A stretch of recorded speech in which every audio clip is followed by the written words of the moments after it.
किती वर्षापूर्वीच आहे? 1800च्या काळापूर्वी. बापरे. 1800च्या काळातलं मंदिर आहे. हां आणि 1853 साली नारायणाच्या मूर्तीची स्थापना झालेली आहे. हां हां 1893 साली महाराजांची समाधी आहे. जे विठ्ठलानंद सरस्वती स्वामी महाराज आहेत, हं, ज्यांचे गुरु आहे, हं. त्यांची समाधी 1893 साली. त्याच्यानंतर दुसरे महाराज आले. हं, पहिला त्यांच्याकडे मुघल साम्राज्य होते. हं, हं, दुसऱ्या वेळेस महाराज आले तेव्हा ब्रिटिश सरकार होतं. हं, हं. ब्रिटिश सरकार होते आणि ते महाराज नंतर नित्यानंद महाराज होते. त्यांनी कारभार पाळला. ते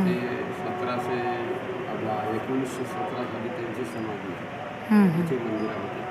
हं. तेव्हा ब्रिटिश सरकारने त्यांची परमिशन घेऊन त्यांची समाधी करावी. नंतर 1930 महाराज आले, दयानंद सरस्वती स्वामी महाराज. त्याच्यानंतर 1934 साली इथं ट्रस्ट स्थापन केलं. तोपर्यंत ट्रस्ट नव्हता. हं. मग नंतर इथे ट्रस्ट स्थापन झाल्यानंतर महाराज त्यांचं काही जमलं नसेल. हां महाराज